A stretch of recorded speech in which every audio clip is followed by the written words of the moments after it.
After years of trying and failing to recreate their magical 2009 season, the New Orleans Saints have done it. They have finally, once again, become a defensive, ball control-oriented team that just so happens to have a legendary quarterback guiding the ship. Gone are the days of Drew Brees throwing 40 times a game and the defense giving up 40 points a game. Gone are the days of the offensive line getting blown off the ball and the running game struggling to chew clock.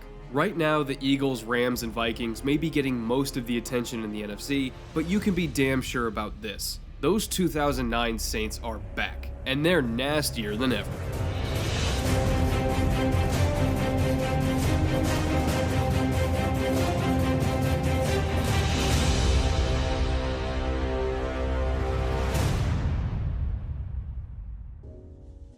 We've already talked this season about the emergence of Marshawn Lattimore and how he's helped the Saints defense not just become respectable, but become legitimately dangerous again. There's another rookie on this Saints roster, however, that is having just as big of an impact, and that's running back Alvin Kamara. Years ago, when the Saints were at their best, they employed a platoon of backs that could fill a variety of different roles. They evenly spread out touches among them, and the wildly different personnel packages and plays that were used for each back made their run game almost impossible to truly prepare for. Whether it was Pierre Thomas pounding the rock inside or Reggie Bush being that matchup weapon in space, the Saints running back rotation in their prime could gut you from multiple directions, and it was an absolute nightmare to defend. In addition to those backs, New Orleans famously employed big, mauling guards in Carl Nicks and Jari Evans and a Pro Bowl caliber center in Jonathan Goodwin. They built the line from the inside out, and the result was an interior run game that just mashed defenses to death. 8 years later, and Sean Payton has finally recreated that same vision. Mark Ingram pounds the rock inside as their grizzled, veteran battering ram, while Alvin Kamara flashes shades of a young Reggie Bush as the change of pace back in space. On the line, Max Unger gives the Saints that steady, reliable presence at center, while Andrus Peat and Larry Warford bring the beef at both guard positions. It's an interesting mix, really. Unger is a zone center through and through, meaning he prioritizes quickness and technique over raw power, while Peat and Warford are both rather unpolished and slow-footed, but have so much size and strength that their double teams with Unger can blow holes wide open. That mix of styles ensures that they have the beef to call those gap runs up the gut and churn out tough yards inside with Ingram, while also having the quickness that is required to be a successful zone running team with Kamara.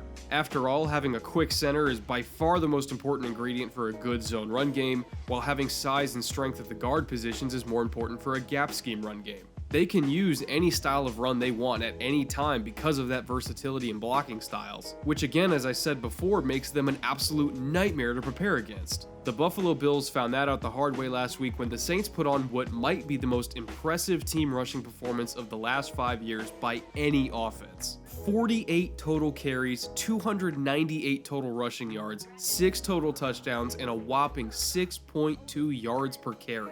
They had not one, but 2 different 100-yard rushers in this game. And at one point in the second half, they ran the ball 24 straight times at a 6.6 yards per carry clip. That is absurd, but when you look at the tape of this game, it was easy to see how New Orleans made that absurdity into a reality. For starters, Ingram's feet, vision, and most of all tenacity are generally how the Saints get opposing defenses warmed up. He has a knack for seeing those flashes of jersey color in the hole and knowing instantly how to reset himself and kind of slither his way through traffic for a good gain.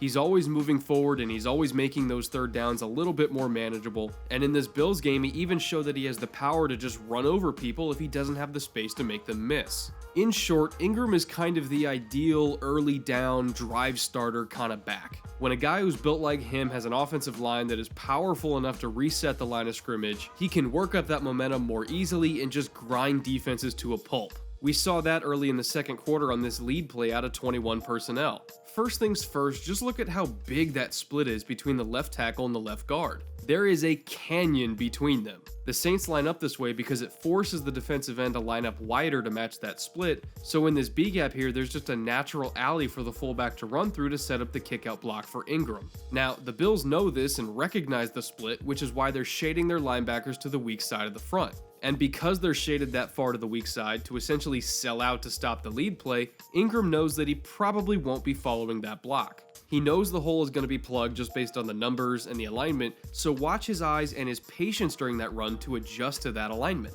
He's peeking backside the entire time at Lorenzo Alexander because he knows that Larry Warford is about to pick him up on the deuce block. Ingram hesitates ever so slightly while he waits for Warford to get to his spot, and that hesitation baited Alexander further into the A-gap. He then explodes into the B-gap off of Warford's right hip, just like he knew he was probably going to have to do from the start. The front side of this run was never an option for Ingram just based on pure numbers, and he was experienced enough to recognize that and adjust his second level read to the backside. He got hit after gaining 3 yards instead of getting hit at the line of scrimmage, and that extra yardage allowed him to build up more momentum so that when he dropped his shoulder, he could move the pile 3 additional yards and turn a 2nd and 7 into a 2nd and 4. That's a very valuable 3 yards to a play caller, and because of Ingram's vision and toughness, they got those extra 3 yards and those more manageable downs consistently throughout the game.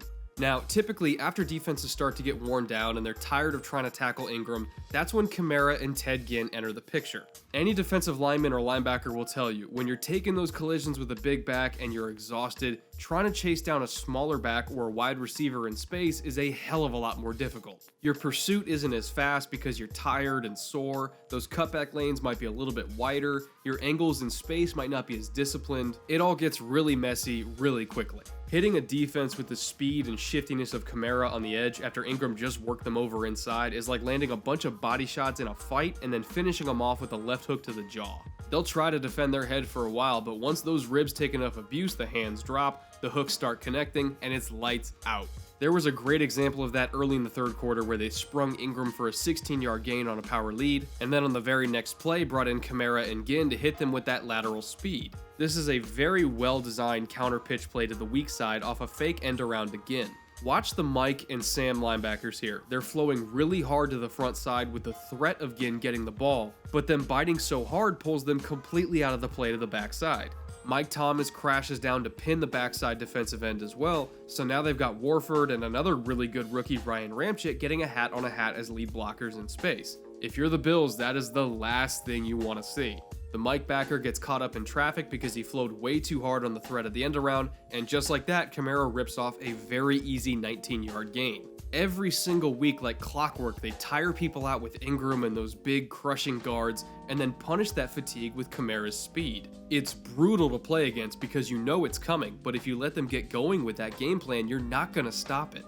Things tend to get out of hand quickly against the Saints because of that run game and all the concepts that they use that build off of one another. You have to stop the gap runs with Ingram, or you will never ever stop the zone runs with Kamara. The Saints are top 3 in the NFL in rushing yards per game for a reason, and this mix of power and speed is why. They have 2 completely different running games in one. It's been a long time since New Orleans has been a legitimate Super Bowl contender, but after all of those painfully mediocre years, they can finally throw their hat back in the ring. Ironically, all it took to get to this place again was an extremely faithful recreation of the team that they used to have almost a decade ago. Ingram and Kamara remind one of the days of Thomas and Bush. Having 2 guards over 320 pounds reminds you of Nix and Evans blowing defensive lines off the ball.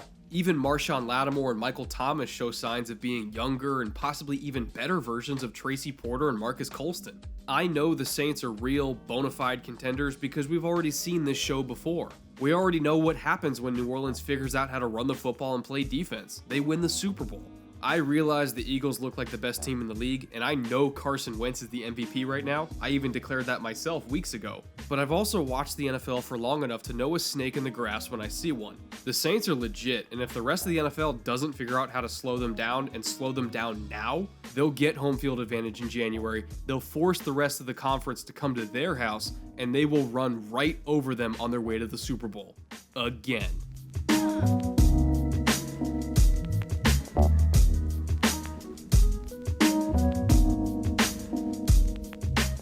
Thank you so much for watching this week's episode, once again brought to you by our wonderful sponsor over at the BetDSI Sportsbook. If you've always wanted to try betting on the NFL for fun or to make some spending money on the side, but you didn't know how to or where to begin or didn't want to risk losing any of your own money, you're in luck because BetDSI is giving all Film Room viewers a free $25 wager credit to use in their sportsbook with promo code FILM25. You just enter the promo code and you get a free wager credit that you can play with and hopefully turn into actual money that you can keep or just use on whatever you want. Whether it's on Christmas presents or betting on more games to make even more money, whatever you want to do with it is up to you. So click on the link in the description, use our promo code, and see what kind of cash you guys can make along the way. As for me, I will have another picks video coming out this week, the return of weekly picks videos, that is. I did really well last week if you were following my picks on Twitter, so we're going to try to keep that good mojo going this week and get my average back up to where we want it to be. So, I'll see you guys tomorrow with my picks for the week, and until then, later.